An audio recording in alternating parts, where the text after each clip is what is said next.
नमस्कार। घटना चक्र बुक वीडियो के इस शैक्षणिक मंच पर आपका स्वागत है। हमारा उद्देश्य है ज्ञान को सरल, स्पष्ट और सुलभ रूप में आप तक पहुंचाना। आइए आरंभ करते हैं अध्ययन और सफलता की इस यात्रा को। नमस्कार। आज हम एक ऐसी दुनिया की सैर करने वाले हैं जो देखने में तो बिल्कुल शांत और वीरान लगती है, पर अगर थोड़ा करीब से देखा जाए ना तो पता चलता है कि ये तो जिंदगी के अनगिनत रंगों से भरी हुई है। तो चलिए आज भारतीय मरुस्थल के इसी छिपे हुए साम्राज्य को एक्सप्लोर करते हैं। अच्छा, जब कोई रेगिस्तान के बारे में सोचता है तो मन में क्या आता है? शायद दूर दूर तक फैला हुआ रेत का समंदर, है ना? बिल्कुल खाली, बेजान, जहां जिंदगी का कोई नामो निशान ना हो। पर क्या सच में ऐसा है? क्या यही पूरी सच्चाई है? आज ना हम इसी सोच को, इसी आम धारणा को थोड़ा चुनौती देंगे। तो चलिए सबसे पहले इसकी पहचान से ही शुरू करते हैं, समझते हैं कि ये अनोखा मरुस्थल आखिर है कहाँ और दिखता कैसा है। जरा भारत के नक्शे को मन मिलाइए। पश्चिम की तरफ अरावली की पहाड़ियां दिखेंगी और बस ठीक उनके उस पार एक बहुत बड़ा सूखा सा इलाका फैला हुआ है। बस यही हमारा भारतीय मरुस्थल, और ये अरावली रेंज ही है जो एक दीवार की तरह इसे बाकी देश से अलग करती है। और यहीं पर एक बड़ी दिलचस्प बात सामने आती है। जब हम भारतीय मरुस्थल की बात करते हैं तो इसका मतलब सिर्फ रेत के टीले नहीं हैं। इसका एक चेहरा हमें गुजरात में देखने को मिलता है, एक विशाल सफेद नमक का रेगिस्तान जिसे कच्छ का रण कहते हैं। और दूसरा चेहरा है राजस्थान का, वो पारंपरिक रेतीला मरुस्थल जो हम सबने देखा है। मतलब है तो दोनों एक ही सूखे इलाके का हिस्सा, पर सोचिए दोनों का अंदाज कितना अलग है, एक सफेद, एक सुनहरा। ठीक है, तो अब जब हम ये समझ गए हैं कि हम कहाँ की बात कर रहे हैं, तो चलिए अब वहाँ बसने वाली जिंदगी की परतों को खोलना शुरू करते हैं। और जानते हैं क्या?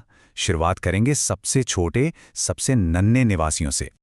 हाँ, पहली नज़र में ये ज़मीन शायद बिल्कुल खाली लगे, ऐसा लगे कि यहाँ कुछ भी नहीं है। लेकिन ज़रा सा झुककर अगर करीब से देखें ना तो एक पूरी की पूरी दुनिया चलती फिरती नजर आ जाएगी। सच में एक ऐसा छिपा हुआ संसार है यहाँ जिस पर हमारी नज़र ही नहीं जाती। और इस पूरी दुनिया की नींव कौन रखता है? यहाँ के छोटे छोटे कीड़े मकोड़े और रेंगने वाले जीव।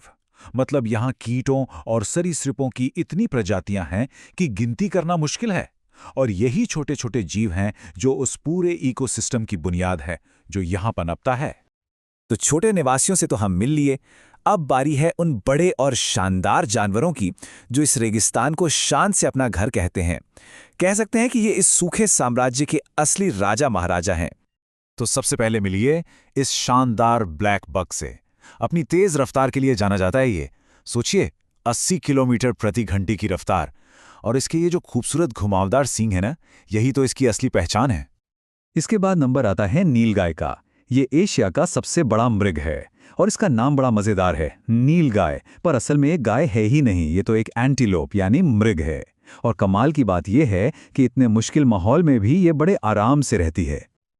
और हाँ, यहाँ भारतीय जंगली गधे भी मिलते हैं। ये अपनी जबरदस्त सहन शक्ति और ताकत के लिए जाने जाते हैं। मतलब ये बिना थके मीलों और मीलों का सफर तय कर सकते हैं। वाकई बहुत दमदार जानवर हैं ये। फिर है चिंकारा, जिसे इंडियन गजेल भी कहते हैं।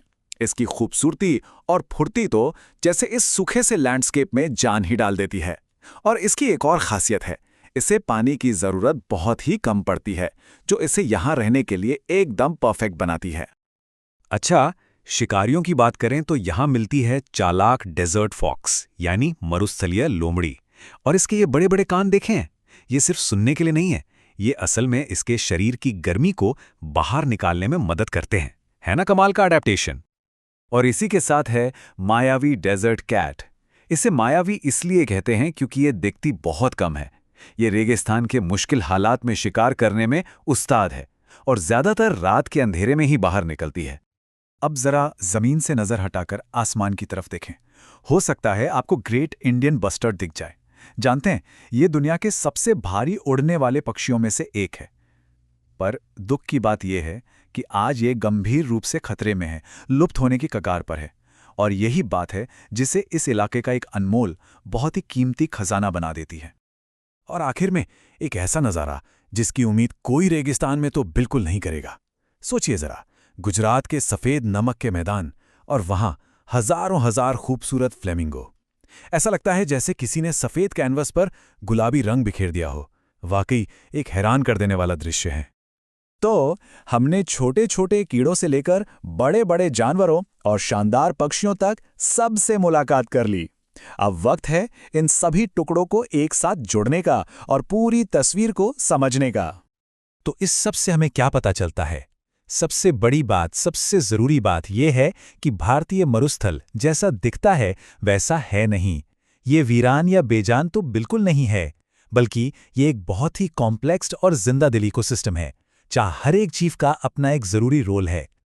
तो अगली बार जब भी कोई रेगिस्तान के बारे में सोचे तो सिर्फ रेत के टीलों के बारे में मत सोचिएगा, उस जिंदगी के बारे में सोचिएगा जो वहां सांस ले रही है। ये हमें कुदरत के लचीलेपन, उसके अडेप्ट करने की ताकत की एक अद्भुत कहानी सिखाता है कि हालात कितने भी मुश्किल क्यों न हो, जिंदगी अपना रास्ता खोज ही लेती है।